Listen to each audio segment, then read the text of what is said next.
Mateus capítulo 12. Eu gosto muito desse capítulo. É um capítulo filosófico, um capítulo onde existe uma discussão entre ética e moral. Na verdade, se observar bem, o ministério de Jesus é acompanhado sempre por embates com os fariseus, com os religiosos, com os mestres da lei. Por que isso acontecia? Então você vai vendo no Evangelho de Mateus, muitas vezes Jesus discutindo, respondendo perguntas dos mestres da lei. Por quê? Nessa época isso era um costume comum. Não era porque os caras eram pirracentos, apesar deles também serem pirracentos.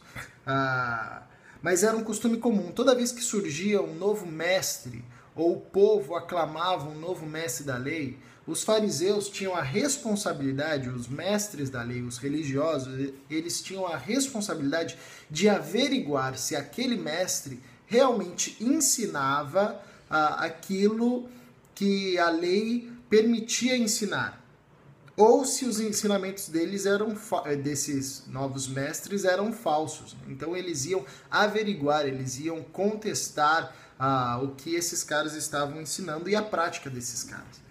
Existe aí, obviamente, um zelo pela lei, mas existe também um medo de perder o seu status, principalmente com aqueles mestres da lei que eram aclamados pela população, como o caso de Jesus. Por isso, Jesus, muitas vezes, ele vai responder as questões, muitas vezes ele é colocado à prova pelos religiosos, com pegadinhas, para ver realmente a profundidade e qualidade do ensino desse mestre.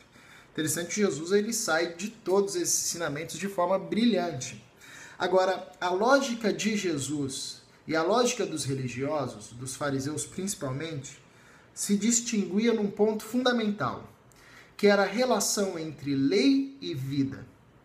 Os fariseus compreendiam que a vida, pelo menos de forma prática, que a vida existia para proteger a lei, ou seja, que a lei dada por Deus e a lei criada pelos fariseus, porque a gente tem que entender o seguinte: Deus deu a lei para Moisés, só que os fariseus ampliaram esses códigos de lei com outras centenas, inúmeras leis, partindo dessas leis dadas para Moisés, que eram leis cerimoniais, leis relacionadas ao culto, leis relacionadas aos usos e costumes da época e do povo.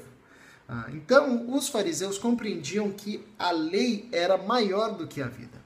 E esse era o ponto de distinção de Jesus, porque Jesus ensinava justamente o contrário, que a vida é mais importante que a lei, que a lei ela está e foi dada para proteger a vida, e não a vida para proteger a lei. Isso fica claro no encontro de Jesus com os mestres da lei no sábado, e também do encontro nesse mesmo dia de um homem com a mão ressequida. E Jesus pergunta: o que a gente faz no sábado? A gente faz o bem, a gente faz o mal, a gente cura esse homem, a gente deixa esse homem sair? Qual é a discussão por detrás disso? É a discussão entre a ética e a moral. A moral é a valorização da lei, a ética é a valorização da vida. Muitas vezes elas vão andar juntas, porque a lei tende a proteger a vida, mas às vezes a ética, a escolha pela vida faz com que você tome uma decisão imoral. Jesus aqui, da perspectiva dos fariseus, da perspectiva dos mestres da lei e da lei daquele povo daquela época, ele é imoral, ele quebra a lei. Ele toma uma atitude contrária à lei porque não podia curar os sábados. Mas só que ele é ético, ele opta pela vida. E aí Jesus termina o seu raciocínio dizendo: olha, o que é mais importante? A vida ou a lei? A vida ou a lei? E ele vai sempre bater nessa tecla com relação à questão do que é mais importante. E Jesus, para Jesus, a vida é mais importante do que a lei. Só que os fariseus eles eram tão preocupados e cegos por esse zelo legalista que eles não conseguiam reconhecer a verdade e a vida na sua frente. Por isso que, como eles não conseguiam questionar o ensinamento de Jesus, eles iam questionar a sua identidade.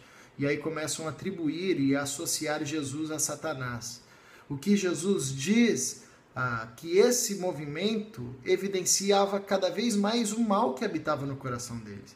que eles eram tão arraigados no mal que eles não conseguiam identificar a vida, eles não conseguiam identificar a verdade, eles não conseguiam identificar a luz, porque eles estavam com o coração imersos nas trevas, a tal ponto de assimilarem uma obra do Espírito Santo a Satanás. A dizerem que é Satanás uma obra que na verdade foi feita pelo Espírito Santo, o que revela o grau de maldade e profundidade na qual esses homens estavam arraigados, e que Jesus diz para esses homens que estão imersos no mal, de uma forma que não conseguem distinguir a verdade, mesmo a verdade se apresentando a eles, esses homens não conseguem alcançar o perdão, porque eles estão profundamente enlaçados no mal, eles estão no estado pior possível de imaginar que um homem pode chegar. Eles estão no estado de domínio pela maldade. Então, nesse texto, Jesus ele está ensinando sobre a vida, a importância da vida, em detrimento da lei, a importância de vivermos uma vida na qual a lei serve para sustentar e para proteger a vida da humanidade, não a vida da humanidade para proteger e sustentar a lei.